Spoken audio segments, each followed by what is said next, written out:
大家好，我是大熊，欢迎来到熊与海奥华。上一章我们讲到，大多数灵魂在死后都会顺利穿过通往灵界的大门，并受到向导或已故亲友的迎接。然而，并不是所有灵魂都会按照正常的方式回归，并重新融入灵界。作者将这些没能正常回家的灵魂统称为孤魂，而更准确的说法应该是偏离归途的灵魂。牛顿写道，这些灵魂可以分为两种。第一种是无法接受自己已经死亡，并因内心的痛苦而抗拒返回灵界；第二种则是灵魂在生前犯下严重罪行，因此被向导暂时隔离，不能与其他灵魂接触。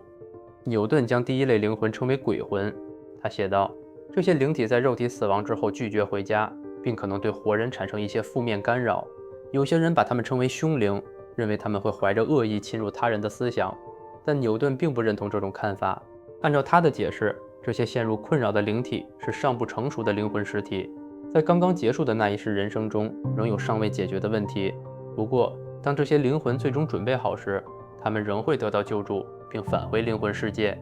这里需要补充的是，牛顿所说的鬼魂与海奥华寓言中涛向米歇介绍垫子时提到的鬼魂并不是同一种存在。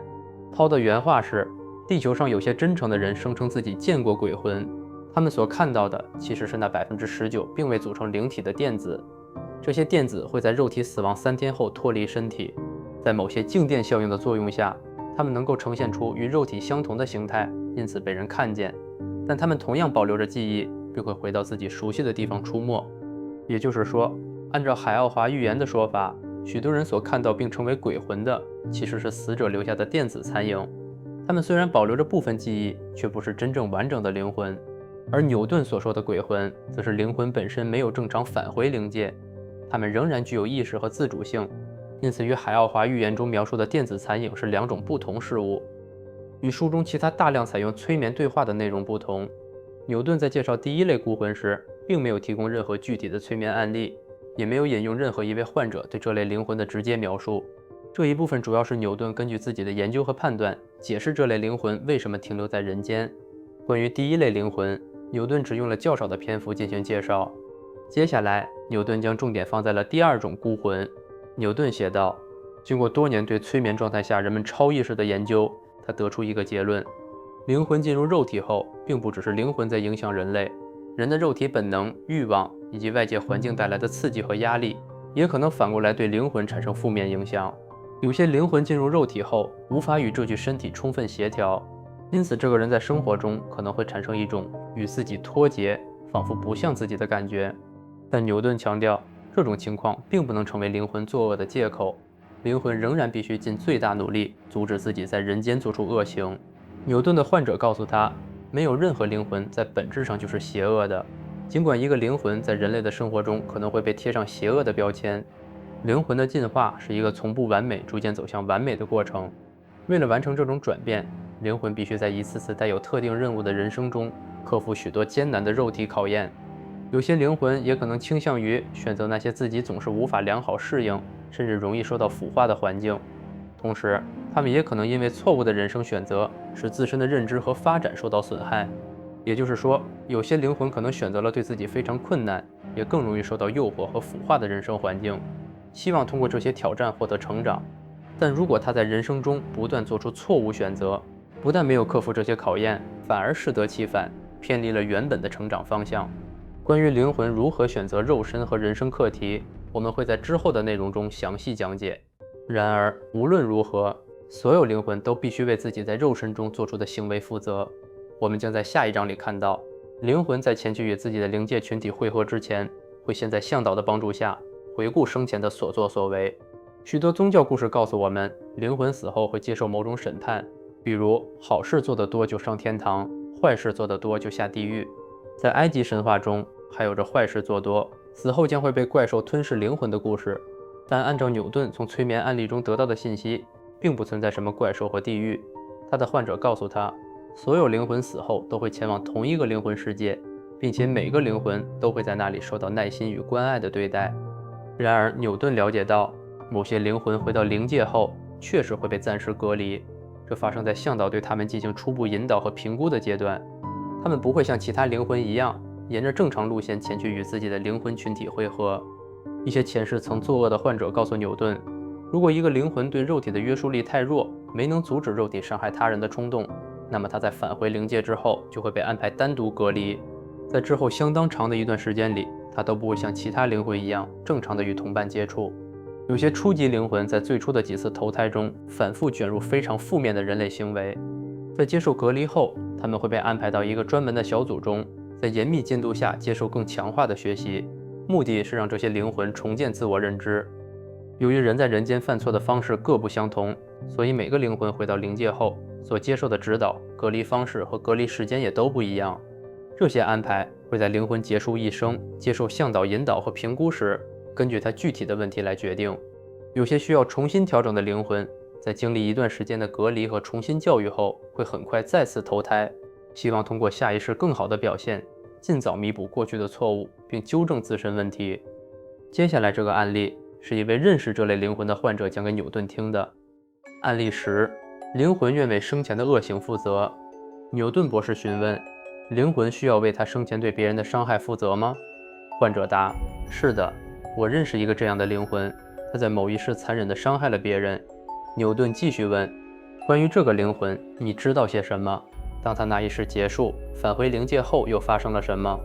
患者：他残忍地伤害了一个女孩，没有回到我们的群体，因为他在那具身体里的表现太糟了，所以被安排进行了很长时间的单独学习，这更像是一种重塑。这类事情由导师负责处理，对于那些曾参与残忍行为的灵魂，导师会更加严格。牛顿：他死后是否也和你一样通过了同一个灵界入口？患者：是的，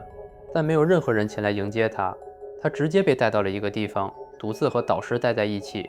后来他再次回到地球，转世成了一个女人，在那里人们非常残忍，使他遭受了身体上的虐待，这是他刻意做出的选择。我的朋友需要亲身经历这些。牛顿问：你认为这个灵魂会不会把伤害那个女孩的责任怪到他前世那具身体的大脑上？患者：没有，他把自己所做的一切都归到了自己身上。他认为是自己没有足够的能力去克服人性的弱点，于是他请求在下一世成为一名受虐待的女性，以获得更深的理解，真正体会自己曾给那个女孩造成了多大的伤害。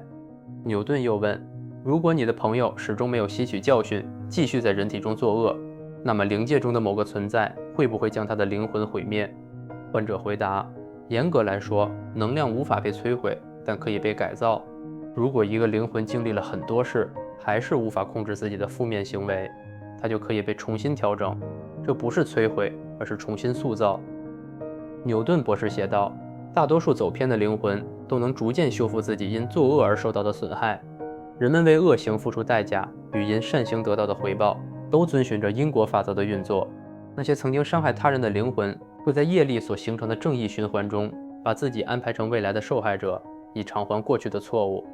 如果不理解业力与因果法则之间的关系，以及它们如何为所有灵魂带来公正，那么对死后世界的研究都将失去意义。这就像我之前在宇宙法则创世那期视频里提到过的，在海奥华预言中，涛曾向米歇明确说过，宇宙法则早已确立，并且会被严格执行。只要一个人犯下错误，就必须为此付出代价。这个代价可能立刻到来，也可能在10年甚至上千年之后，但错误终究必须偿还。牛顿还写道：业力本身并不代表善行或恶行，而是一个人在生命中所有正面与负面行为所产生的结果。业力真正的作用是通过一次次人生课程，促使我们成长与前进。我们过去所做的一切都会影响未来的命运，而我们无法逃避这段过去，尤其是在我们曾经伤害过别人的情况下。灵魂成长的关键在于明白，我们在人生途中仍有机会修正方向。当我们发现自己一直以来的做法行不通时，要有勇气做出必要的改变。当我们战胜恐惧，并愿意面对改变带来的不确定性时，我们的业力模式也会随着新的选择而发生变化。每一世结束时，并没有什么怪兽或地狱审判，相反，在老师和向导面前，对我们最严厉的审判者其实是我们自己。因果业力既是公正，也是仁慈的。在灵界顾问和同伴的帮助下，我们会根据自己生前的行为，共同决定以什么样的方式去完成相应的因果平衡。根据牛顿的观察，只要一个灵魂愿意在一次次人生中不断努力，负面业力就不会永远跟随着他。当然，对于绝大多数灵魂来说，成为所谓的孤魂终究只是少数情况。可无论属于哪一种，他们最终都会重新融入灵界的正常秩序之中。那么，当一个灵魂顺利返回灵界之后，又将如何面对刚刚结束的那一生？接下来等待他的会是什么？在下一章中，我们将进入灵魂回归后的第一个重要阶段——灵界的适应与指导。感谢大家的收看，我们下期见。